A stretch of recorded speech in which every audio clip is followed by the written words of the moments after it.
नमस्कार, प्रणाम। मेरा नाम है ऋचा। बहुत बहुत स्वागत है आपका हमारे इस कार्यक्रम बिहार बिहान में। हर सुबह हम आपकी मुलाकात करवाते हैं हमारे गेस्ट से। हर सुबह हम आपकी बात करते हैं एक नए मुद्दे पे, एक नए तरीके से। कहते हैं कि हर सुबह आपको एक नया ऊर्जा देता है, एक नई शक्ति प्रदान करता है, एक नया सपना जो आप देख चुके हैं, जो देख रहे हैं, उसको साकार करने का मौका देता है। और जब आप सपने को तय करने में निकल जाते हैं तो उसमें सबसे अगर कोई प्राथमिकता, अगर सबसे बड़ी प्राथमिकता होती है तो वो है तरीका। इंसान अगर तरीके से काम करे तो वो सबसे पहले सफल होता है। सफलता का ये पहला मूल मंत्र है कि अगर आपके पास तरीका है, वो चाहे बात करने का तरीका हो, चाहे वो आपके काम करने का तरीका हो।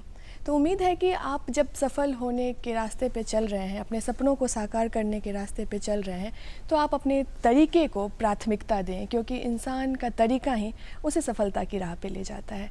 कार्यक्रम की शुरुआत हो चुकी है और जैसा कि आप और हम जानते हैं कि कार्यक्रम का आगाज़ हम अनमोल वचन के साथ करते हैं। और आइए देखते हैं आज का अनमोल वचन क्या है।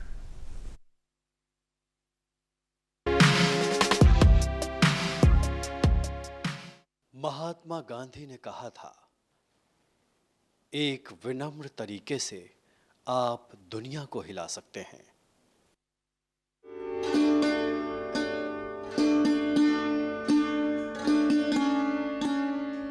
जो हमारे गेस्ट हैं कपिल आर शर्मा सर। बहुत बहुत स्वागत है आपका। आप नोडल इलेक्शन ऑफिसर बिहार हैं। तो सर बहुत बहुत स्वागत है आपका बिहार बिहान के इस कार्यक्रम में। सर जैसा कि आपने बताया और नोडल इलेक्शन ऑफिसर हैं आप अपने जीवन के बारे में बताएं। कैसे आपका बचपन रहा, कैसा रहा बचपन? मेरा बचपन तो काफ़ी अच्छा रहा है। देश के अलग अलग राज्यों में रहने का मौका मिला है। मेरी परवरिश मेरे ग्रैंड पेरेंट्स के साथ हुई है, मेरे नाना नानी के साथ जी। तो मेरे नाना जो थे वो डिफेंस में थे, तो चूँकि उनका फ्रीक्वेंट ट्रांसफ़र होता रहता था, तो इसी क्रम में मुझे भी देश के अलग अलग राज्यों में रहने का मौका मिला। मेरा जन्म उत्तर प्रदेश में है, लेकिन फिर उसके बाद मैं रहा हूँ मध्य प्रदेश रहा, दिल्ली रहा, अभी बिहार में हूँ पिछले 10 साल से। तो अलग अलग कल्चर में रहने की वजह से एक लोगों के साथ उन्हें एक्सेप्ट करने की क्षमता भी पैदा हुई है, तो ये एक अच्छी बात है। तो प्रारंभिक पढ़ाई आपकी कहाँ? प्रारंभिक पढ़ाई मेरी शुरुआत मैंने जैसा बताया कि उत्तर प्रदेश में कानपुर में मेरा जन्म हुआ। फिर एक्चुअली मैं एमपी चला गया, जबलपुर, तो वहाँ मेरी मिडिल लेवल पढ़ाई हुई। फिर मैं लखनऊ यूनिवर्सिटी से मैंने ग्रेजुएशन किया। फिर दिल्ली में मेरी पढ़ाई हुई। फिर दिल्ली में पढ़ाई के बाद मेरी जॉब हो गई, तो मैं बिहार में हूँ पिछले 10 साल से। विगत 10 सालों से आप बिहार में। तो कैसा रहा आपका कार्य क्षेत्र, क्या है आपका? मैं यहाँ पे स्वीप नोडल ऑफिसर हूँ। अच्छा। इलेक्शन डिपार्टमेंट है हमारा स्टेट का, तो हम लोग इलेक्शन कमीशन के लिए काम करते हैं और मतदाता जागरूकता से संबंधित गतिविधियों पे कार्य करते हैं। तो बिहार विधानसभा 2020 जो हुआ था, वो देश में कोरोना काल में पहला चुनाव आयोजित कराया जा रहा था। तो उस समय हम लोगों ने काफ़ी तत्परता से लगकर उस पर काम किया और बहुत कुछ सीखने को भी मिला उस चुनाव में।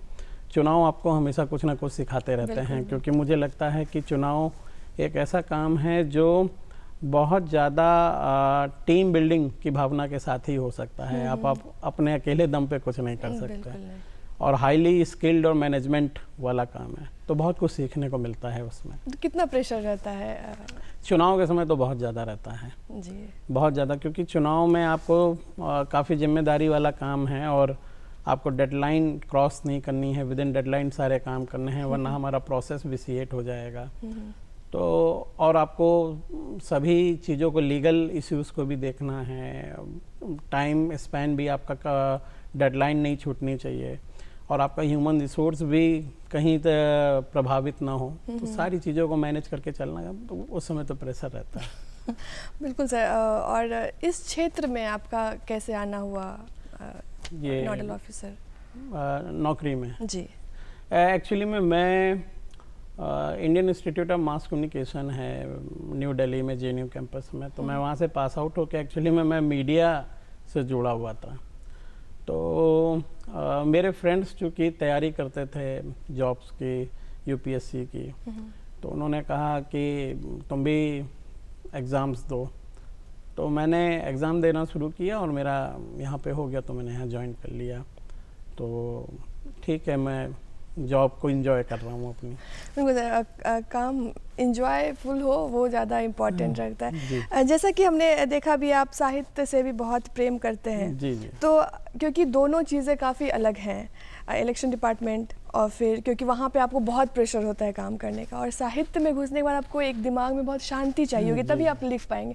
तो कैसे इस चीज़ में कैसे फिर आना हो गया? और ये दोनों एक दूसरे की ज़रूरत है। एक्चुअली में जब आप बहुत ज़्यादा व्यस्त रहते हैं तो दिमाग को शांति चाहिए, और साहित्य जो है वो आपको शांति देता है दिमागी।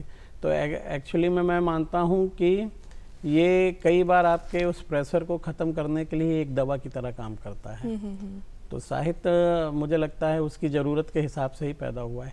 खैर, लेखन को लेके रुझान मेरा शुरू से ही था, और फिर ग्रेजुअली जैसे जैसे मैं उसमें जुड़ता गया तो वो इंटरेस्ट और बढ़ता गया और मजबूत होता गया।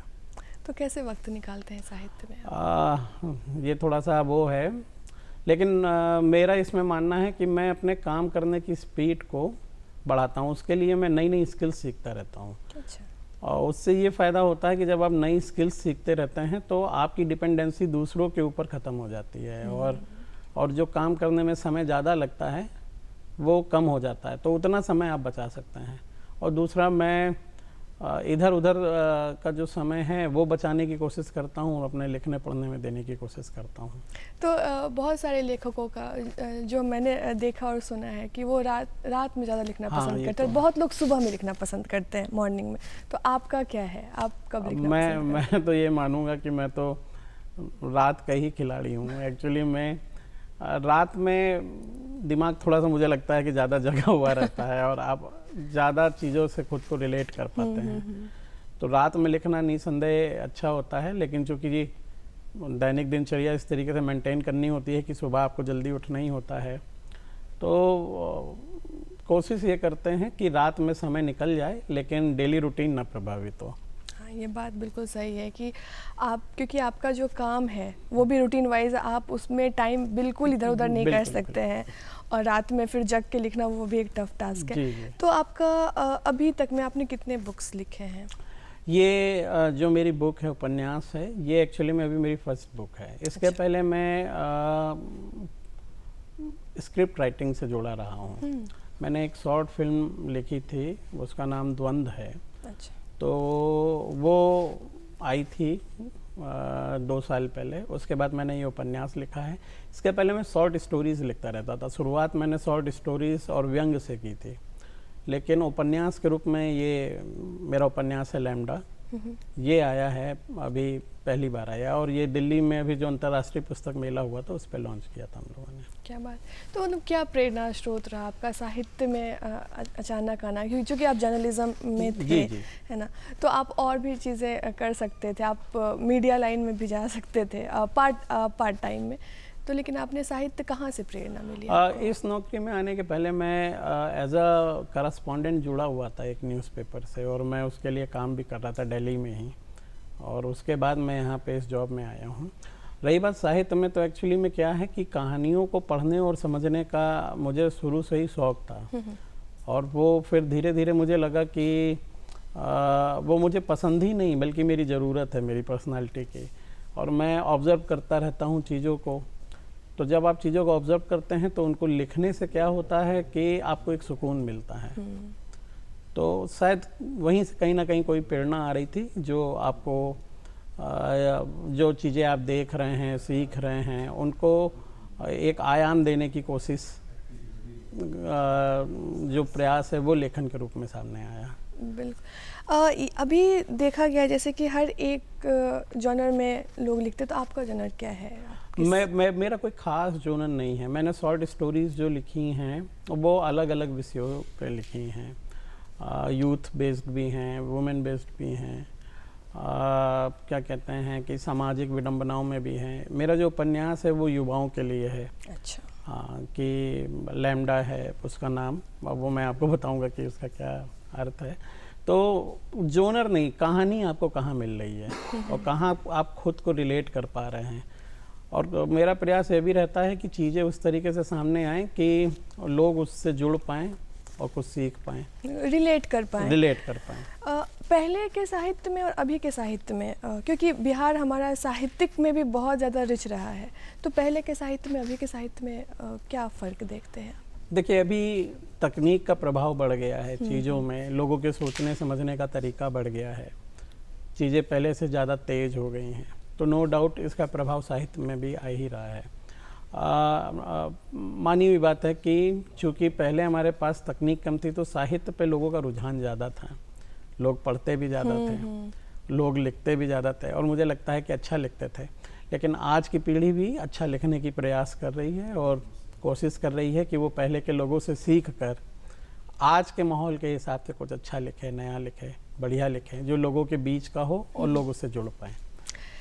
तो ये अभी जो नई हिंदी का प्रचलन है, इसमें आपका कहाँ तक समर्थन है? देखिए, परिवर्तन तो शाश्वत नियम है और हमेशा कुछ ना कुछ बदलाव होते रहना चाहिए, तो चाहे वो फिर किसी भी रूप में हो। जो अच्छी चीज़ें होंगी वो परसिस्ट करेंगी, रुकेंगी, और जो सुधार के लिए होंगी उसमें सुधार आता जाएगा। तो मेरा ये मानना है कि परिवर्तन को एक्सेप्ट करना चाहिए और नई चीज़ों का स्वागत करना चाहिए, और उसमें जो भी अच्छा होगा वो लोगों के बीच में रुकेगा। तो नई हिंदी भी एक अच्छा प्रयोग है, लोगों को प्रयास इसी बहाने हिंदी से जो उसका पाठक वर्ग है वो जुड़ रहा है, एक नया प्रयोग हो रहा है, कुछ ना कुछ उसमें सुधार की प्रक्रिया है वो जारी रहेगी और लोग उससे जुड़ते जाएंगे, सुधार होता रहेगा। तो मतलब साहित्यिक तो आपका मतलब अभी चल रहा है, पार्ट टाइम है, पार्ट ये चल ही रहा है आपका। हाँ, देखिए, साहित्य क्या है, वो तो एक जीवन की तरह है, जीवन धारा है, और असल में हम लोगों की जो मेन चीज़ होती है जीवन में, हम लोग उसको सेकेंडरी बना लेते हैं, और जो सेकेंडरी चीज़ होती है उसको हम लोग प्राथमिक कर लेते हैं। असल में हम लोग जीवन इसलिए जी रहे हैं क्योंकि खुश रह सकें, तो नो डाउट साहित्य वो खुशी का माध्यम है। तो हम लोग मेरा ये मानना है कि उस पर फोकस ज़्यादा है, काम अपनी जगह है, वो जिम्मेदारी से होना चाहिए और वो पूरा होना चाहिए, तो काम और बिल्कुल पर्सनल चॉइस साथ में चलता है। हम सर बात कर रहे थे साहित्य की, बदलते दौर की, तो आजकल के युवाओं में देखा गया है कि आज वो डिजिटल हो गए हैं, आजकल डिजिटल पॉकेट बुक्स भी आ गए, तो इसमें हमारा जो किताब है वो खोता नज़र आ रहा है, तो इसके लिए देखिए, तकनीक के साथ कहानी को कहने का तरीका बदल रहा है। बिल्कुल, अब ऑडियो बुक्स भी आ रहे हैं, लोग सुन रहे हैं कहानियों को। एक दौर आया था जब रेडियो में कहानी कही जाती थी, तो तकनीक हमेशा आपको एक मौका देती है कहानी को प्रेजेंट करने का, एक नया तरीका हमेशा मिलता है, और ये एक अच्छी बात है। मैंने आपसे पहले कहा कि परिवर्तन को एक्सेप्ट करने से पीछे नहीं हटना चाहिए। युवा उस तकनीक के हिसाब से चीज़ों को एक्सेप्ट कर रहे हैं, तो नो डाउट जो कंटेंट क्रिएटर्स हैं हमारे, वो उसी हिसाब से कंटेंट क्रिएट करेंगे। जो लेखक हैं वो अगर उसी हिसाब से लिखेंगे तो ज़्यादा आसानी से अपने पाठकों या दर्शकों तक पहुंच सकेंगे। तो तकनीक के हिसाब से ही चीज़ें ज़्यादा प्रभावी रूप से अपने टारगेट ग्रुप तक पहुंच सकती हैं। तो मेरे हिसाब से इसमें कुछ बुराई नहीं है, ये अच्छा ही है, और लेखकों को इसे एक्सेप्ट करना चाहिए, इसमें आगे बढ़ना चाहिए। जी, तो अभी युवाओं के हाथ में हिंदी की साहित्य की किताबें बहुत कम नज़र आ रही हैं, इसके पीछे क्या कारण है? देखिए, मेरा ये मानना है कि यदि किसी भी पाठक को अपने हिसाब से रिलेट करता हुआ कंटेंट मिले, लेखन मिले, तो वो उससे जुड़ेगा। समस्या ये हो जाती है कि जब आप बदले हुए माहौल के हिसाब से वो कंटेंट आप नहीं दे पाते हैं तो व्यक्ति जुड़ाव नहीं महसूस कर पाता है। इसीलिए आपको क्योंकि ये बदलाव का दौर है, युवाओं के मूल्य बदल रहे हैं, उनकी तकनीक बदल रही है, सोचने समझने का तरीका बदल रहा है, उनका सामाजिक ताना बाना ढांचा बदल रहा है, तो हमें कहानियाँ भी उनके आसपास की देनी होंगी।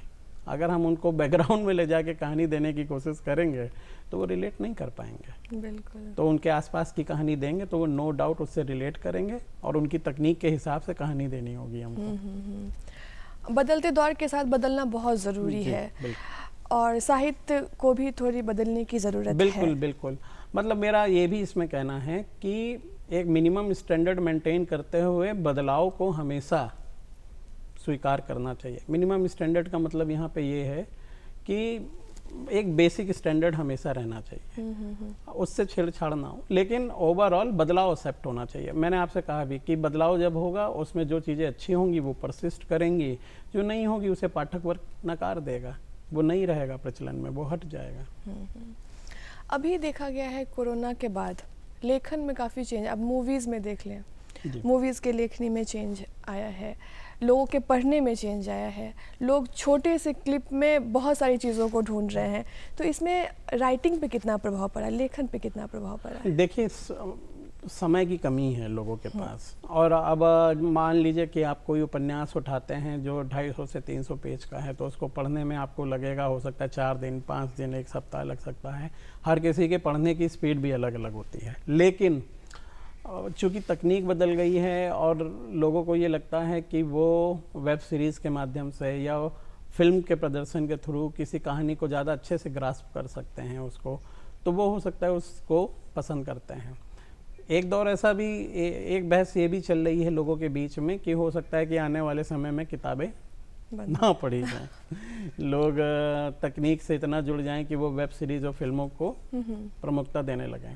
तो मेरा ये इसमें ये भी मानना है, देखिए, कि कंटेंट को तकनीक के हिसाब से बदलना चाहिए, और वो ये वही बदलाव का दौर है कि लोग कम समय में ज़्यादा ग्रास्प करना चाहते हैं, तो कंटेंट भी उसी हिसाब से क्रिएट हो रहा है। अभी हमारी बात जैसे हुई कि ऑडियो बुक्स आ रही हैं और लोग उनकी सहूलियत के हिसाब से कंटेंट दे रहे हैं, तो ये होगा और इसको रोका नहीं जा सकता है, क्योंकि आप तकनीक को रोकेंगे तो आप पीछे हो जाएंगे, बल्कि आपको तकनीक के हिसाब से बदलना होगा। बिल्कुल बात सही है कि आपको तकनीक और अपने चीज़ों को लेके साथ लेके चलना पड़ेगा, और थोड़े से बदलाव में तो आपको एडजस्ट करना ही है। आप समीक्षक भी हैं, आपने बहुत सारी चीज़ें लिखी, मैंने पढ़ी भी हैं, तो क्या क्या चीज़ों पे आपका मैं एक्चुअली में सोशल इश्यूज़ पे कुछ विश्लेषण जो होते हैं उनको लिखता हूँ, उसमें प्रयास करता हूँ कि वो चीज़ें और स्पष्ट हों, जैसे भाषा के ऊपर हो गया, साहित्य के, संस्कृति के ऊपर हो गया, या अन्य ऐसे युवाओं से जुड़े मुद्दे हो गए जिसमें उनको कैरियर को लेके कोई दिशा मिल रही हो, जिस प्रतियोगिता को वो कर रहे हैं उस पर उनको कोई दिशा मिल रही हो, या अन्य कोई सामाजिक मुद्दा जो ज़रूरी हो, तो उन पे लिखते हैं। देखिए, कोई भी देश, कोई भी समाज जो है वो कई तरीके के मूल्यों के संघर्ष में रहता है, और ये उस समाज के लोगों की ही जिम्मेदारी है कि वो उस संघर्ष का निराकरण आपसी सूझबूझ और सामंजस्य से निकालें, और हर समस्या का समाधान भी उसी समाज में ही है। सबसे ज़्यादा ज़रूरी है कि उस समाज का जो नागरिक हो वो सजग हो, क्योंकि जब वो सजग होगा तो वो समाधान को अपने आप ढूंढ लेगा, और जो हमारा जो समाज का संघर्ष है वो अपने आप ख़त्म हो जाएगा। बिल्कुल, तो बात सही है। मेरा प्रयास वही रहता है कि वो जो बिंदु हैं वो लोगों के सामने आ सकें, क्योंकि मैं भी सीखने की प्रक्रियाओं में हूँ, मैं भी सीख रहा हूँ, लेकिन उसी सीखने के क्रम में अपनी बातें अगर सामने रखते हैं और वो लोगों के बीच में आती हैं, और अगर कुछ अच्छा सकारात्मक या पॉजिटिव हो सकता है उससे, तो वो खुशी देता है, वो अच्छा लगता है। बहुत सही, मतलब समाज की भी जिम्मेदारी आपके कंधों पर है, ये आपको पता होनी चाहिए, जैसा कि आपके बातों से सभी के, मतलब अगर आपको लगता है कि आप अगर समाज में कंट्रीब्यूट कर रहे हैं, अगर भाग ले रहे हैं, तो आपकी भागीदारी बनती है कि आप उसके उत्थान के लिए उसके सही गलत का फैसला आप कर सकें। अब हम चलते हैं अपने माता पिता पे। आपके माता पिता का कैसा सहयोग रहा? देखिए, फैमिली और माता पिता का तो बहुत सहयोग रहा है, हमेशा ही उन्होंने सपोर्ट किया है। बिना माता पिता और फैमिली के सपोर्ट के तो आप, खासकर जो एक सामान्य फैमिली है, मिडिल क्लास कहें या उस, क्योंकि मिडिल क्लास की परिभाषा जो है वो तो वेग टाइप की है काफ़ी, खैर, लेकिन मैं ये कहूँगा एक सामान्य फैमिली में बिना फैमिली सपोर्ट के आगे बढ़ना बहुत मुश्किल होता है, क्योंकि आप जो भी कर रहे हैं वो उसमें कहीं ना कहीं उनका समय लगा है, उनका एफर्ट लगा है, उनका आर्थिक संसाधन लगे हैं, उन्होंने अपने सपनों को घोटा है, तब आप अपने सपनों को जी पा रहे हैं। तो नो डाउट उनके योगदान को तो कभी भी नकारा नहीं जा सकता है। बिल्कुल बिल्कुल, बात सही है कि एक फैमिली सपोर्ट बहुत ज़्यादा ज़रूरी है कि आप अपने लक्ष्य को जो पाना चाहते हैं उसमें आपका एक बैकबोन होता है वो। अब अभी भी अगर मैं कुछ लिखता हूँ तो मानी हुई बात है, वो समय या तो मैं अपने बच्चों का काट रहा हूँ तभी मैं लिख पा रहा हूँ, या वो समय मैं अपने परिवार को दे सकता था, लेकिन वो काट के मैं लिख रहा हूँ। तो नो डाउट वो कहीं ना कहीं इस चीज़ का मुझे स्पेस दे रहे हैं कि नहीं आप अपना कर सकें। तो ये बहुत बड़ा योगदान है। बिल्कुल सर। लिखने के क्रम में बहुत सारी परेशानी, जैसे आप काम करने जाते हैं तो बहुत सारी परेशानियों का सामना करना पड़ता है। वैसे हमने सुना है कि जब लिखने के क्रम में भी एक लेखक जो है बहुत परेशान होता है, तो कैसी परेशानियाँ होती है वो? देखिए, लेखन बड़ा थकाने वाला काम है और आप थक जाएंगे, कई बार आपको ऊब होने लगेगी। और एक बार ये भी होता है, कई बार जब आप लिखते रहते हैं तो आपको अपना ही पढ़ा बिल्कुल पसंद नहीं आएगा। आपको एक दूसरे व्यक्ति की आवश्यकता होगी जो वो पढ़े और बताए कि क्या लिख रहे हैं, क्योंकि आप अपने लिखे के प्रति जो निर्णय नहीं ले पाएंगे कि ये क्या लिख रहे हैं। दूसरी बात, थकाने वाला काम इसलिए क्योंकि इसमें रोज़ आपको एक दिमागी तौर पे खुद को प्रिपेयर करना होगा। मान लीजिए अगर आपको कुछ लिखना है, कुछ फिक्शनल लिख रहे हैं, तो आपको उसमें सोचना पड़ेगा। सोचने के बाद उसको जज करना होगा कि वो किस तरीके से जा रहा है, परिस्थितियों के हिसाब से, आपके हिसाब से और वास्तविकता के हिसाब से। आप क्या वही लिखना चाहते हैं जो आप समझ पा रहे हैं, या आप जो लिख रहे हैं वो अलग है। तो बहुत सारी चीज़ें आपको सोचनी होंगी, उस उथल पुथल में आप फंसेंगे और इस भावना को मेंटेन करना बहुत कठिन है। क्योंकि आप एक लगातार इमोशनल झंझावात में रहते हैं उस दौरान, और उसमें आप अपना सामाजिक जीवन भी जी रहे होते हैं। तो ये एक काफ़ी टफ काम है और आपको एक लंबा समय व्यतीत करना होता है। जैसे कई लोग उपन्यास लिखते हैं, वो तो साल साल लगा देते हैं। मुझे ही अपनी बुक ख़त्म करने में 2 साल लग गए, जो मैंने उपन्यास लिखा है लैम्डा। तो वो कारण यही है कि आपको एक सामाजिक जीवन जीते हुए, उन झंझावातों में रहते हुए, उस इमोशनल बात को, उस भावुकता से भरी पटकथा को लाना है। उसमें बहुत सारे अप्स एंड डाउन्स हैं। तो नो डाउट काफ़ी टफ काम है और अपने आप को भावनात्मक स्तर पर स्टेबल रखते हुए लेखन करना एक बहुत चुनौतीपूर्ण काम है। क्योंकि आपकी लेखनी आपके लिखावट में वो दिख जाएगी, क्योंकि अगर आप एक इमोशनल फ्लो में लिख रहे हैं और आपने आधा लिख दिया है, हाँ, अब फिर से अब उस इमोशन को फिर क्रिएट करना वो बहुत टफ काम है। कई बार क्या होता है कि सीन आपके दिमाग में आया है, लेकिन आप ऐसी जगह पे हैं जहाँ पे आप उसको मेंटेन नहीं कर सकते हैं। तो जब आप लिखने जाएंगे तब तक आप उस भावना से निकल चुके होंगे। हाँ। तो फिर आप उस सीन को उस भावुकता के साथ लिख नहीं पाएंगे। आपको फिर उस मेंटल स्टेटस पे जाना पड़ेगा, उसके लिए संघर्ष करना पड़ेगा। तो ये काफ़ी टफ काम है, बहुत टफ काम है। हाँ, ये जैसा कि लोगों को लगता है कि यार ये तो हम भी लिख सकते हैं, ये चीज़ें हमने भी महसूस किए कि जब एक लेखक निरंतर लिखते जा रहा है और बीच में उसने ब्रेक ले लिया है, तो वो ब्रेक दिखना नहीं चाहिए कि आपने ये राइटर यहाँ पे स्टॉप हो गया है 2 महीने के लिए। अच्छा, नहीं, एक चीज़ और मैंने महसूस की है कि जब आप कोई कहानी लिख रहे हैं तो उसमें बहुत सारे पात्र हैं, उसमें कुछ नेगेटिव पात्र होंगे, कुछ पॉजिटिव पात्र होंगे। तो आपको उन पात्रों को जीना है। हाँ।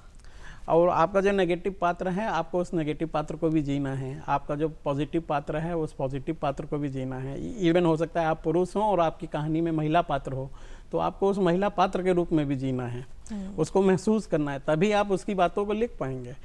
तो ये जो मेंटल स्टेटस है, ये मेंटेन करना सही में काफ़ी टफ काम है। इसके लिए आपको बहुत बहुमुखी होना पड़ेगा और चीज़ों को समझना पड़ेगा, वरना आप बायस्ड होने का बहुत ज़्यादा वो भी रहता है कि आप एक पक्ष को ज़्यादा उठा देंगे और दूसरे को छोड़ देंगे। हाँ, अधिकतर उपन्यासों में देखा गया कि कोई एक कैरेक्टर बहुत ज़्यादा हावी हो रहा है एक पे, तो शायद यही कारण होता है। हाँ, कि आप उसको बैलेंस नहीं कर पा रहे हैं या फिर उस कैरेक्टर में नहीं जा पा रहे हैं, या किसी एक कैरेक्टर से आप ज़्यादा जुड़ जाते हैं और दूसरे कैरेक्टर पे आप उतना ध्यान नहीं दे पाते हैं, उसको कहने का मौका नहीं दे पाते हैं। इसीलिए मैं उदाहरण लेना चाहूँगा, जैसे महाभारत में शकुनी का कैरेक्टर है। तो शकुनी का कैरेक्टर लोगों को नेगेटिव लग सकता है, लेकिन जब आप शकुनी की तरह सोचेंगे तो आपको लगेगा उसकी बातें भी सही है। तो हर कैरेक्टर का अपना वजूद है, और आप अगर जब उसके एंगल से सोचना शुरू करेंगे तो आपको लगेगा कि नहीं, उसका पक्ष भी है, क्योंकि हर किसी का अपना सच होता है और वो उस सच को स्थापित करने के लिए संघर्ष कर रहा होता है। बिल्कुल बिल्कुल, बात सही है। तो काफ़ी संघर्ष रहता है, मतलब लिखने में ये इजी काम नहीं है। तो लेखन में जैसे आजकल के युवा भी आना चाहते हैं, तो उनको किन किन बातों का ध्यान रखना चाहिए? देखिए, ये तो मैं तो खुद अभी सीखने की प्रक्रिया में हूँ, मैं कोई सिद्धस्त नहीं हूँ, ना बहुत ज़्यादा अनुभवी हूँ, लेकिन as a journalist point of view से मैं कुछ चीज़ें साझा करना चाहूँगा जो मेरे अनुभव में। एक तो पहली बात, आप ऑब्जर्वेशन बहुत अच्छा कीजिए, क्योंकि जब आप ऑब्जर्व करना शुरू करेंगे, वो भी मल्टी डायमेंशनल वे पे, तो आपको डिफरेंट एंगल्स मिलेंगे लिखने के लिए। दूसरी बात ये है कि आप क्या लिखना चाहते हैं आपको ये पता होना चाहिए। मतलब ऐसा ना हो कि आप उस चीज़ को लिख रहे हैं जिससे आप खुद ही जुड़ाव महसूस नहीं करते हैं। तो जब आप किसी टॉपिक से जुड़ाव ही नहीं महसूस करते हैं और उस पर लिखना शुरू करेंगे, तो आप उस इन डेप्थ पे पहुँच ही नहीं पाएंगे, उसे महसूस ही नहीं कर पाएंगे। तो ऑब्जर्वेशन हो गया, टॉपिक हो गया, टॉपिक ऐसा हो जिससे आप जुड़ाव महसूस कर सकें। और दूसरी बात वही इमोशनल इंटेलिजेंस, मैं कहूँगा एक राइटर के अंदर इमोशनल इंटेलिजेंस का होना बहुत ज़रूरी है। इमोशनल इंटेलिजेंस से यहाँ तात्पर्य है कि पात्रों की समझ को समझना, जो वो देख रहा है, वो अवलोकन से, ऑब्जर्वेशन से उसने सीखा।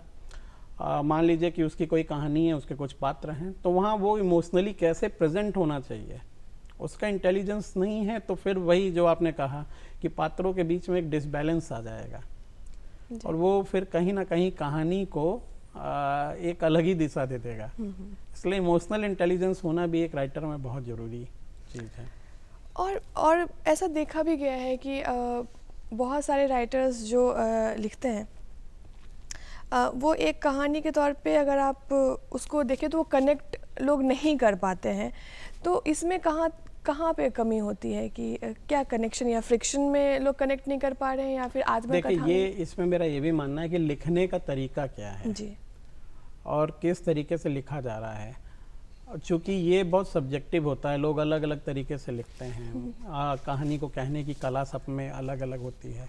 कुछ लोगों की कला इतनी प्रभावी होती है कि वो जरा सा लिखते हैं और आप मंत्रमुग्ध हो जाएंगे। कुछ लोग बहुत लिखते हैं और आपको समय लगता है उनसे जुड़ाव महसूस करने में।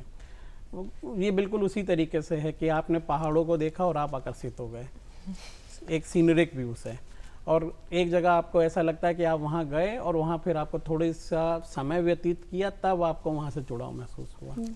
तो उसी तरीके से कहानियों में भी है। ये लोगों की व्यक्तिगत क्षमता और लेखन क्षमता पे भी डिपेंड करता है। फिर भी मेरा ये मानना है कहानी फ्लो में हो।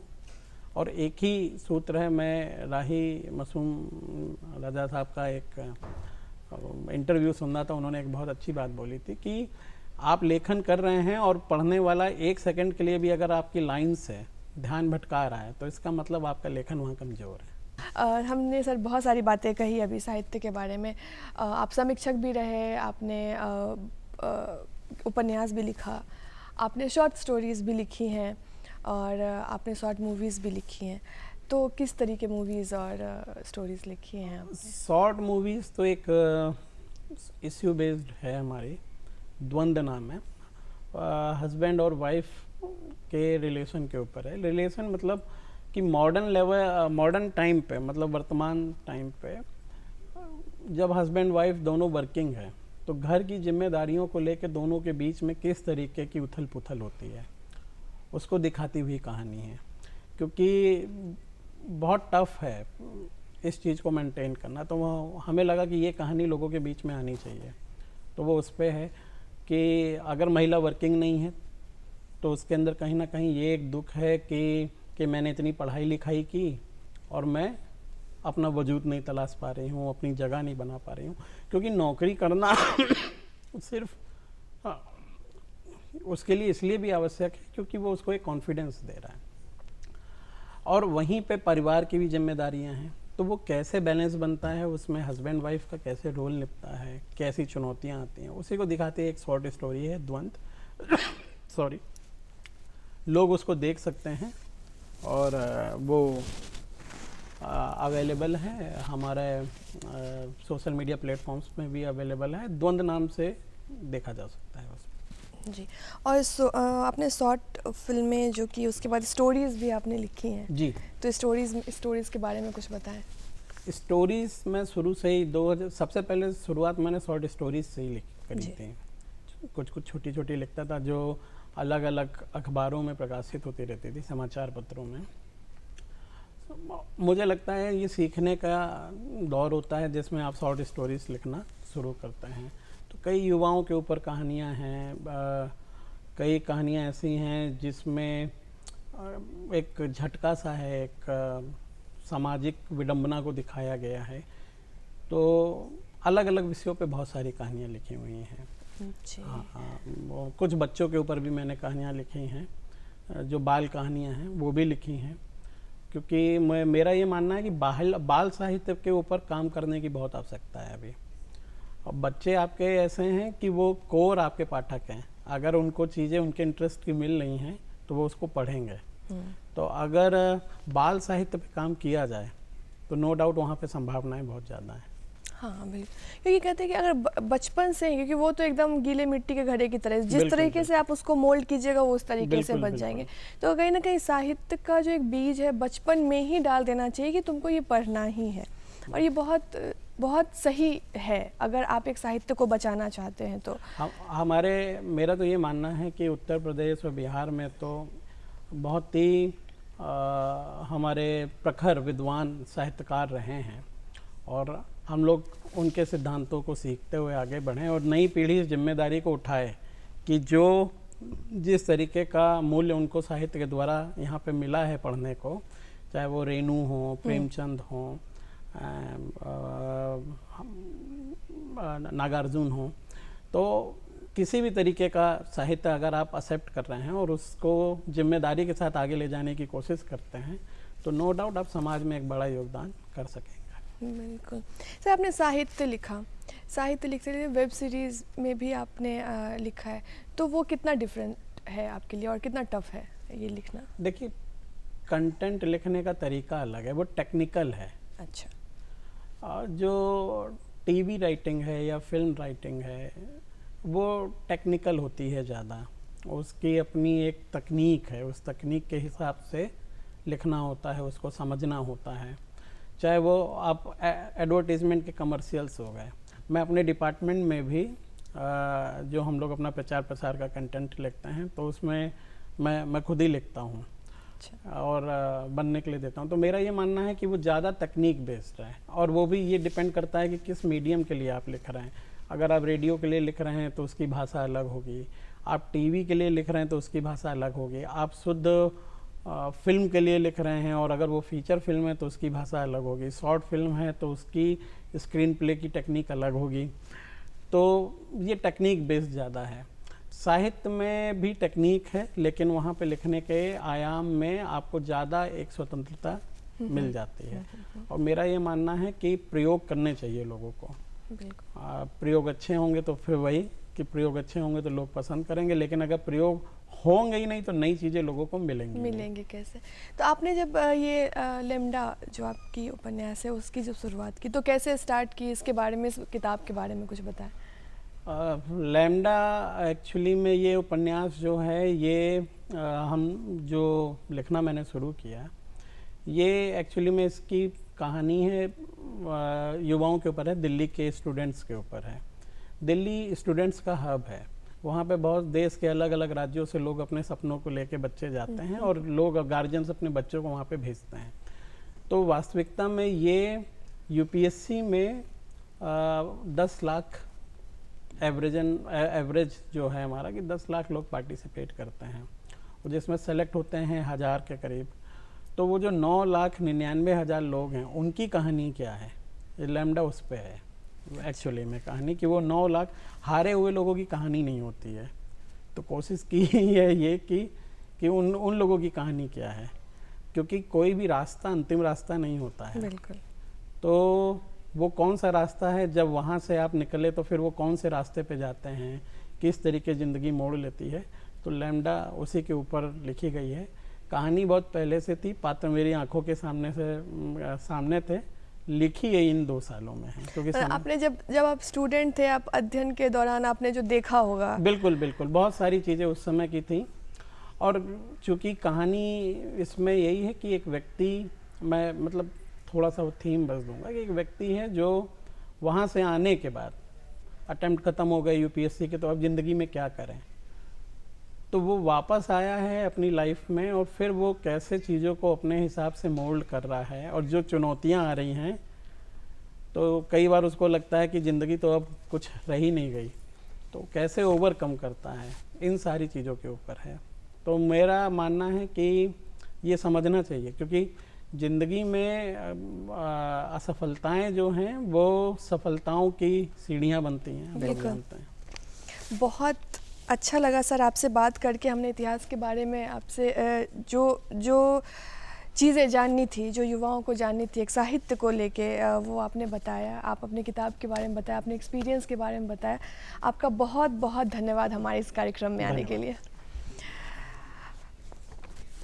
अभी हम बात कर रहे थे कपिल शर्मा सर से साहित्य के बारे में। आपने सुना बहुत सारी चीज़ों के बारे में आपने सुना, आपने देखा कि किस तरीके से इन्होंने अपने जीवन से प्रेरित होकर किताबें लिखी। तो आपको बता दें कि कैसा लगा आपको हमारा ये कार्यक्रम। कैसा आप अपने ख़त के माध्यम से हमें बता सकते हैं और अपने सुझाव हमें दे सकते हैं। तो जल्दी से उठाइए कलम और लिखिए हमारा पता। हमारा पता है निर्देशक डीडी बिहार दूरदर्शन केंद्र पटना, फ्रेजर रोड पटना 800001। हमारा ईमेल एड्रेस है director.dkpatna@gmail.com।